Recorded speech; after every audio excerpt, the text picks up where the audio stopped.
In the western hemisphere of the world lies the continent of North America and the countries that make up the North American division, including Canada, the United States, and the island nation of Bermuda. As varied as the continent's landscape with its mountainous terrain, vast plains, and craggy coastlines are the people groups who call these nations home. Walk the streets of New York City, Los Angeles, or Toronto, and you'll see teeming crowds representing a host of different countries and religious backgrounds. The history of North America is as rich as its fertile farmlands, especially its church history. For it was here that the Seventh-day Adventist Church sprung up, took root, and grew into a mighty movement that would sweep the world. In the rural towns of New York and New England, in the northeastern United States, William Miller preached of Christ's imminent return. Ellen White had her first vision, and a small group of believers toiled relentlessly to share God's message of mercy with a dying world. Early pioneers such as James and Ellen White, Joseph Bates, Jan Andrews, and Anna Knight faced bitter disappointment, lost possessions and friends, and endured harrowing journeys. Some even faced an early grave, but no sacrifice was too great. Burdened to share God's present truth, they embodied the missionary spirit that would become the motivating force behind the Seventh-day Adventist denomination. Today, the church in North America may best be known for its outstanding educational and healthcare systems. Each, in its own way, is fulfilling Christ's commission to tell the world about His love. The North American Division has approximately 1,000 elementary schools, 400 daycare centers, and 14 colleges and universities. Combined, these schools enroll about 100,000 students and employ 10,000 teachers. Larry Blackmer, Vice President for Education in North America, is spearheading ways for every child in Adventist schools to be personally involved in mission. Working with union education directors, he's developed a program for students K through 12 to raise $85,000. These funds will be used to feed 90 child-led families in South Africa who have lost their parents to AIDS. We want something to happen every single year. We want this to be an integral part of Adventist education, not an add-on. We want every child to not only think about the children in South Africa, but the children in Rwanda, and the children in Angola, and the children in Peru and other places. That hunger is something that happens everywhere, and that we need to be part of that process. Florida Hospital, located in the southeastern United States, is helping to fulfill the mission of the Seventh-day Adventist Church by touching hearts one life at a time. In addition to offering high-quality health care, their mission is to minister to the emotional and spiritual needs of their patients, revealing that God is a loving and gracious Father who places infinite value on every person. Not only are Adventist institutions fulfilling the Great Commission, church members and pastors are sharing God's love in all sorts of ways. As a result, hundreds of new churches are being planted across North America. Marty Schneider coordinates the Seeds Church Planting and Church Works conferences for the NAD Evangelism Institute.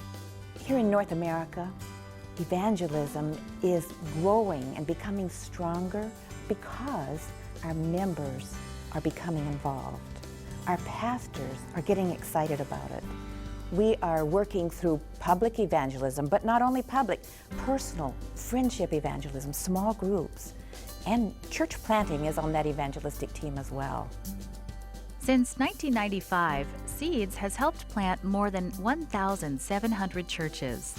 That may seem like a lot, but in 2006, there were only 17 Adventist churches and companies for every million people in North America. Sometimes we talk about, let's plant a mega church, a big church, or let's grow our churches. But we need churches on every corner to reach every group of people, different kinds of people, different ethnicities, languages, age groups. We need to plant many churches. As you can see, exciting things are happening in the Adventist Church in North America, yet great challenges remain. Church growth is not anywhere near as rapid as it is in many countries around the world. One of the greatest challenges we face is reaching the postmodern mind. Although more than 70% of those living in North America say they are Christians, the population is becoming increasingly secular. to reach the secular man. The conventional ways of evangelism don't work with that mindset. They're not going to come to a tent meeting, they're not going to come to a hall. Somehow we've got to find a way to reach them through the internet, through one-on-one personal witnessing, and really change our focus in terms of how we reach people. And I think we have not utilized the small group ministries as powerfully as we could. I believe in the postmodern world, it is small groups that will really bring about a change in our growth patterns. Education, healthcare, and church planting are just a few of the ways that the North American Division is telling the world about Jesus. For years, Adventist media has been going where no human being could go, crossing religious and ethnic barriers and touching hearts in the privacy of a car or home. Today, media faces amazing possibilities. This quarter, part of the 13th Sabbath offering will be used to further the evangelistic ministry of radio in North America by placing rebroadcast stations in communities across Canada and expanding the reach of Life Talk Radio in the United States. One of the things that Life Talk really does for North America is provide a way for churches in smaller communities, and in some cases very large ones as well, to have a radio presence where good quality Seventh-day Adventist-based programming can be supplied. It's nice to know that this is available as a service to any Seventh-day Adventist community that says, you know, we need a Seventh-day Adventist presence where we are. And we need to be able to do it in an economically advantageous way for us. We want to share the gospel, but we can't put on 24-hour programming that was going to sound good. Well, guess what? Through the Seventh-day Adventist Church, you can. Since the early 1920s, VOAR has been broadcasting a Christian radio signal in St. John's, Newfoundland. VOAR is the only Adventist radio station in Canada, and for years was one of only 2 Christian stations in the country.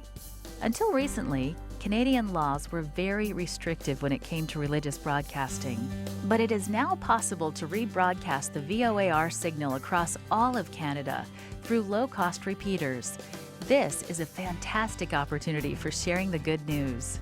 What is happening in Canada, in my estimation, is no question a miracle.